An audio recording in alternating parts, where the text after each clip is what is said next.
Hi friends, எல்லோரும் நல்லா இருப்பீங்கன்னு நம்புகிறேன். இந்த வீடியோவில் ஒரு குட்டி ஆன்மீக தகவல் தான் உங்களோட ஷேர் பண்ணிக்க போகிறேன். துளசி தேவி இருக்காங்க இல்லையா, விநாயகரை திருமணம் செஞ்சுக்கணும் அப்படின்னு ரொம்ப ஆசைப்பட்டாங்களாம். ஆனால் விநாயகர் அதை மறுத்துட்டாராம். அதனால் துளசி தேவி பார்த்திங்கன்னா ரொம்ப கோபமாக விநாயகர்கிட்ட போய் இது பண்ணாங்களாம். உடனே விநாயகர் துளசியாக மாறி ஒரு சாபம் விட்டாங்களாம். அதனால் துளசி ரொம்ப மனம் வருந்தி மன்னிப்பு கேட்டாங்களாம் விநாயகர்கிட்ட. அதனால தான் விநாயகர் சதுர்த்தி அன்று மட்டும் துளசி தேவியை மாலையாக அணிவிக்கிற ஒரு வரம் கொடுத்தாராம். இந்த பூஜை நேரத்தில் மட்டும்தான் விநாயகருக்கு துளசி மாலை அணிவிக்கிறோம். நம்ம விநாயகருக்கு அருகம்புல் கொடுக்குறோம். அருகம்புல் கொடுக்கறதால பார்த்திங்கன்னா விநாயகர் ரொம்ப மகிழ்வாங்க அப்படின்னு சொல்லியிருக்கோம். அதாவது நம்ம கேட்ட வரத்தை கொடுப்பாங்க அப்படின்னு தெரியும்.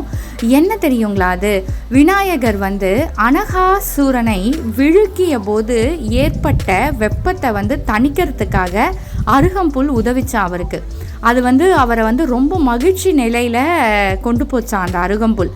அதனால தான் நம்ம விநாயகருக்கு அருகம்புல் சாத்தும் போது ஞானம், அதுக்கப்புறமா ஆரோக்கியம், மன அமைதி, நல்ல ஒரு சிந்தனை, இது எல்லாமே நமக்கு வரும்.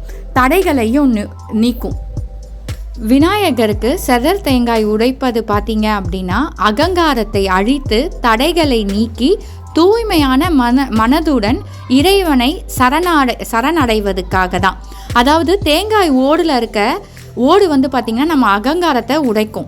உள்ளே இருக்கும் சதை மற்றும் நீர் நம்மளை தூய்மைப்படுத்துது.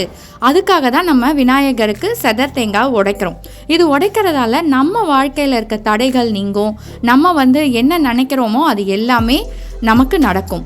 இந்த தகவல் உங்களுக்கு பிடிச்சிருந்துச்சுன்னா லைக் பண்ணுங்கள், கமெண்ட் பண்ணுங்கள். இந்த மாதிரி பயனுள்ள தகவலுக்கு மறக்காமல் சேனலை சப்ஸ்கிரைப் பண்ணி வச்சுக்கோங்க.